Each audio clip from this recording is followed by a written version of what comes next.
hello friends मोर channel स्वागतम जनाइছো মই আজি এইটো স্লিপছটোত ডিজাইনিং কৰি দেখাম তাৰপৰা মই প্ৰথমতে স্লিপছটো লাইনিং লগাই ফিনিশিং ৰেডি কৰি লৈছো এটা ডিজাইন কৰিবলৈ বাবে মই এইটো পটি লৈছো পটিটো বহলটো 1.5 ইঞ্চ হয়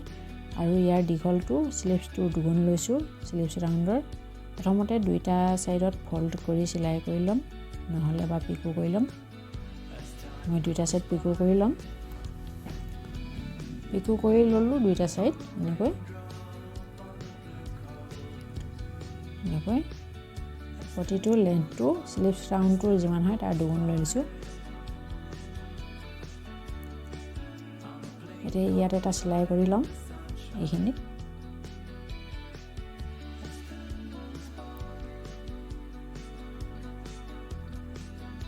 সিলাই কৰি ললো এতিয়া এডাল খুঁটা টানি দিম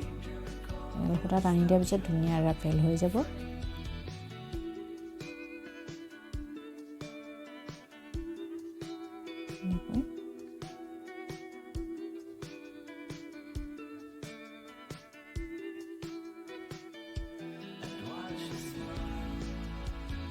টানি মই গোটেইটো ৰাফেল বনাই ল'ম মই বনাই ললো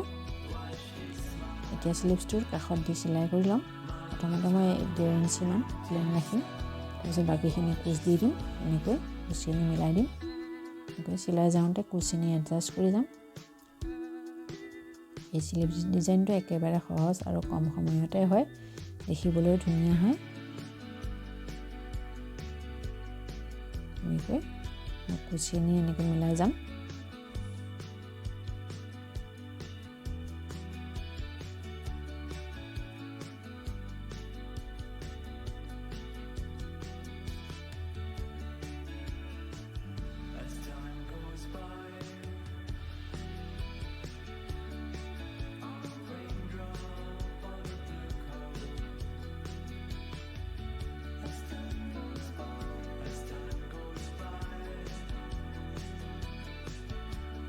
মই মিলাই গৈছো আৰু সিলাই কৰি গৈছো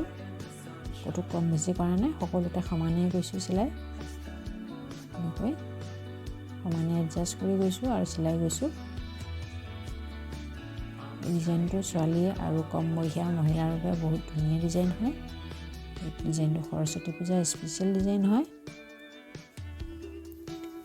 আপুনি এবাৰ বনাই ট্ৰাই কৰি চাব